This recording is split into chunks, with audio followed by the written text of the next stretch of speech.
Well, I mean, that's the kind of thing that my work revolves around, is real life stuff. I use photographs I've taken on the fly. I use, things along the way that I sort of stumble across. So it's not the big glaring events that happen that inspire me, the big bright moments. It's the little things that inspire me. So that's just, that's my work.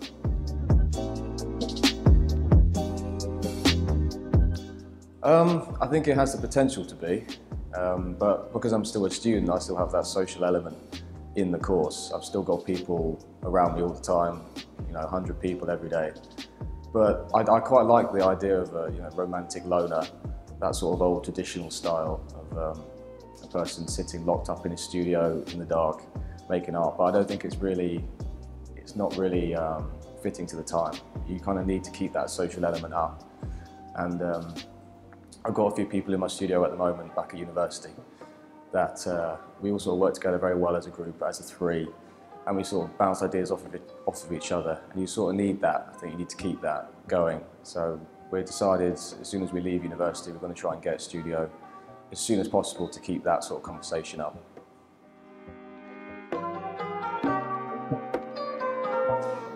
That would be a long list, to be honest. There's kind of an air of disillusion among students at the moment, especially in university and education.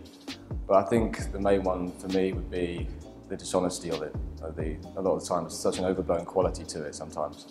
I walk around some galleries and some exhibitions, and some of the language that's used is just so unbelievably stuffy. And you think, do you really think like that? Do you really, when you're sitting in the studio making your art, do you honestly have those words in your head? And then it just makes it seem so dishonest walking around. And when I hear an artist say something more visceral, more down to earth in a couple of words, I can just feel myself relaxing. So I think that would be the main thing that gets me.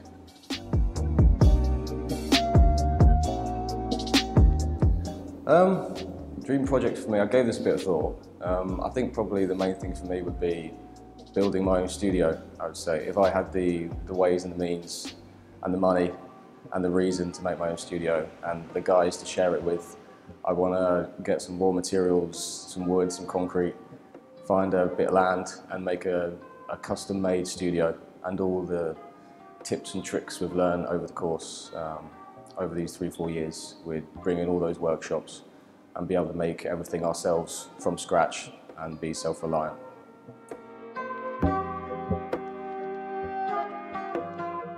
It was just a submission that I put in on the fly, really. I put it in by accident, actually.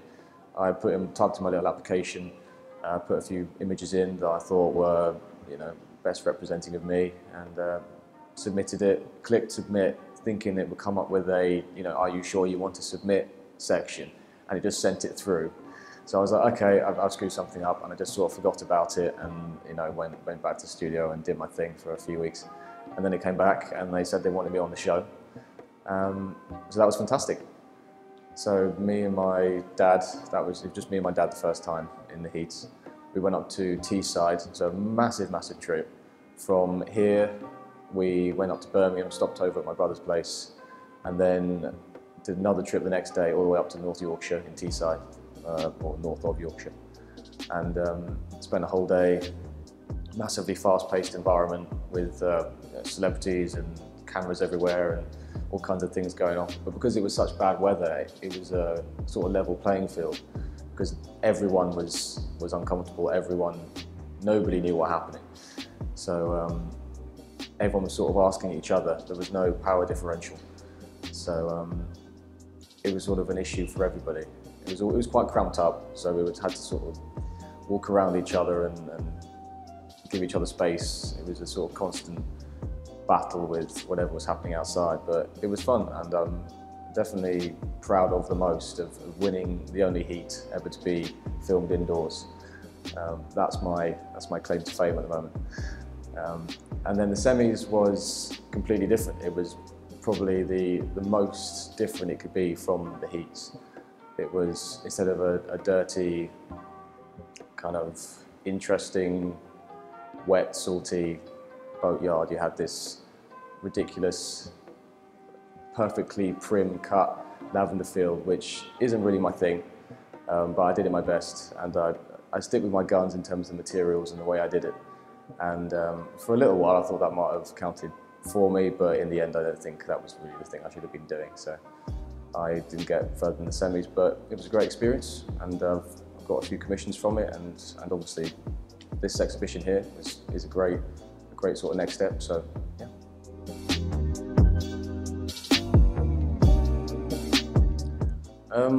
I'd say if you're going to go for a movement, I'd say the Surrealists, because that was the one that I sort of first latched onto, just because I like strange things. I like things that suggest something otherworldly, that push normal things into other territories, and things that challenge you.